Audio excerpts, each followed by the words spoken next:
Alright, now we're going to discuss basically how to give your gun an inspection, before you shoot it or after shooting it, what to look at to see if there's stress or you're going to have an imminent failure. So we use common sense. With any 100-year-old gun, you completely disassemble the weapon. Make sure all the screws and parts are there, and you look at everything, to make sure it's all right. Clean the thing. Get all the gunk and shit. These guns still had cosmoline and stuff in them, and I had to clean each and every single one of them. I had to clean grime, gunk, and hardened grease out of these. Okay? Your bore. This is what's important about your bore. Okay? These Royal Tiger guns, you don't want to shoot one of these if the bore is screwed up. Go down, look with a light, check the chamber, make sure there's no rust, there's nothing built up. I had one, it had cosmoline in the chamber. Okay, it was pretty tough to get rid of. It was kind of hard. And most of the ones I have a smooth bore. Now these bores, these rebarrel things, they're not going to be shiny or nothing like a new one. They're gray, but make sure the rifling's smooth, there's no pits, there's no rust or nothing that the bullet will hang up on. If it's dark, if the bore is dark and you really can't tell, I'd pass on it. Okay, but then again, you buy these things sometimes at an auction sight unseen, or they're shipped to you, okay? And check the rifle's action, make sure it's working fine and everything else. Alright, so now we're going to get into what to look for, and I'll show you, like I said, and if you've seen the video, if you get a squib load and the pressure's low, you're going to vent probably from this side, okay? It won't come over into your face. On a 91, my little squib load probably will give you a little blowback, but that's nothing to panic about. That's because it's not expanding the brass all the way. So let's do a quick check, and I'll show you the key thing to look for if there's a failure on the way, like I seen in their video. Okay, first thing we're going to do is we're going to look at the bolt. Now, as all of you know, this piece here is a leftover. It used to be the magazine cutoff, but now all that it does is it keeps that wedge from coming in. So you line it up where the groove is. And we'll open up our bolt. Okay.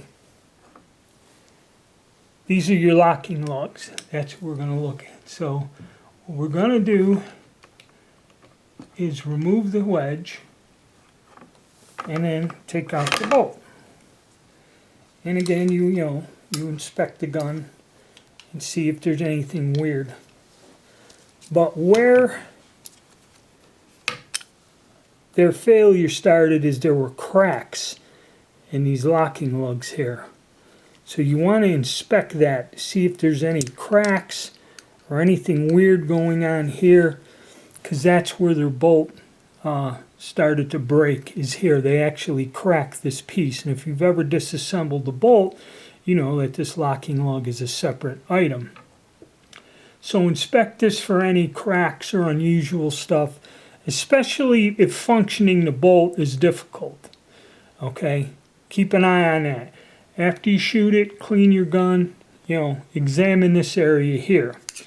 There are no locking lugs on the Vetterlis. So much like a Winchester 73, how this gun works is your bolt goes in there, okay, you close it, you get your wedge back in place, and so when you go and cam this in the back here, there's no locking lugs there, alright?